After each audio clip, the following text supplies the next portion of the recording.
सामाजिक मानवशास्त्र की विषय वस्तु। निसंदेह सामाजिक मानवशास्त्र का संबंध सदैव सामाजिक मानव से रहा है। मानव ने जो शारीरिक या प्राणी शास्त्रीय सामाजिक सांस्कृतिक तत्व पाए जाते हैं वे सभी मानवशास्त्र के अध्ययन के ही विषय हैं। फिर भी स्पष्ट रूप से इसकी विषय वस्तु को निम्न विचार बिंदुओं के आधार पर स्पष्ट हम समझ सकते हैं। इसमें सबसे पहले हम देखते हैं आदिम समाजों की संस्कृति का सूक्ष्म अध्ययन करना। तो सामाजिक मानवशास्त्र का प्रथम उद्देश्य जो प्राचीन और आदिम समाज हैं उनमें प्रचलित जो रूढ़ियाँ हैं, परंपरा है, रीति रिवाज है, उनकी बातों का सूक्ष्म अध्ययन करना होता है।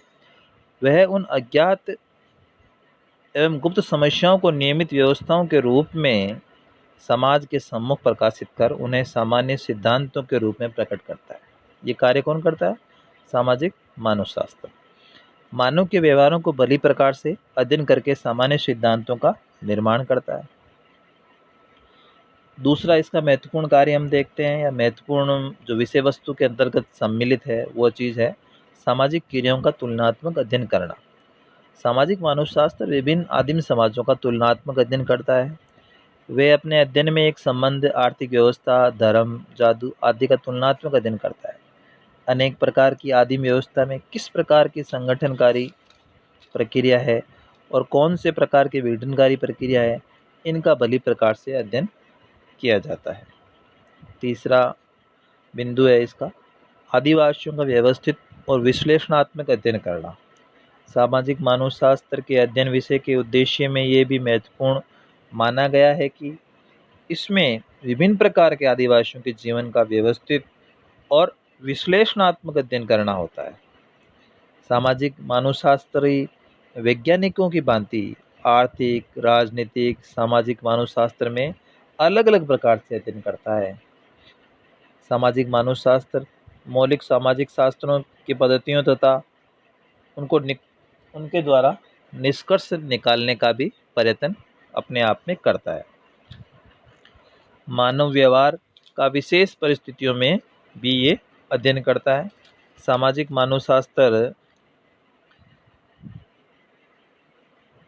के लिए फर्त महोदय ने कहा है कि सामाजिक मानवशास्त्र का उद्देश्य इसका तुलनात्मक विश्लेषण करके उल्लेख किया है।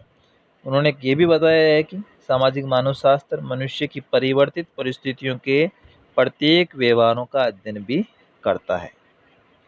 जैसे जैसे विश्व समाज में औद्योगिकरण, नगरीकरण और आधुनिकीकरण की प्रक्रियाओं के प्रभावों के फलस्वरूप भिन्न भिन्न तरह की जटिल समस्याएं उत्पन्न हो गई है, ठीक वैसे वैसे या ठीक उनके साथ साथ सामाजिक मानवशास्त्र के विषय क्षेत्र के आयामों एवं सामग्री में बदलाव होने लगे हैं।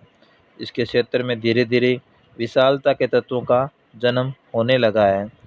आधुनिक मानवशास्त्रियों या समाजशास्त्रियों ने अपने व्यवहारिक अनुभवों के आधार पर जो मानव शास्त्र की विषय वस्तु को कुछ अलग तरीके से विभाजित करने का प्रयास किया है। उसमें सबसे पहला उन्होंने प्रयास किया है कि पहला उनका माना है कि ग्रामीण सामाजिक व्यवस्थाओं का अध्ययन। दूसरा उन्होंने माना है नगरीय और सामाजिक या नगरीय जो औद्योगिक समाज हैं, समाज में जो औद्योगिक क्रांति के कारण जो परिवर्तन आ रहे हैं उन समाजों का अध्ययन करना। फिर है राष्ट्रीय चरित्र का अध्ययन करना। राष्ट्रीय चरित्र में क्या देखा जाता है? आधुनिक मानवशास्त्री ने राष्ट्रीय चरित्र को अध्ययन का अपना विषय बनाया है। ये एक नवीन चीज़ है। विशेष क्षेत्र में इन विषयों को सम्मिलित करना आवश्यक है, वो कहते हैं। इस प्रकार का अध्ययन करने वालों में मार्गरेट, बेनेडिक्ट ग्रोफर आदि प्रमुख हैं।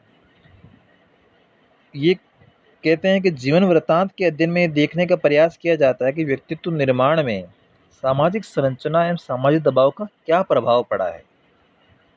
कुछ मानवशास्त्री ने चिकित्सा एवं युद्ध आदि के क्षेत्र का भी अध्ययन किया है।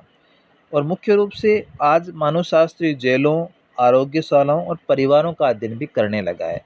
जेलों के अंदर जो कैदी हैं या जो विचाराधीन कैदी, उनकी क्या व्यवस्थाएं हैं, वो किस तरह से अपने जीवन का निर्वाह करते हैं, इस तरह का अध्ययन भी सामाजिक मानवशास्त्र में करने को मिला है।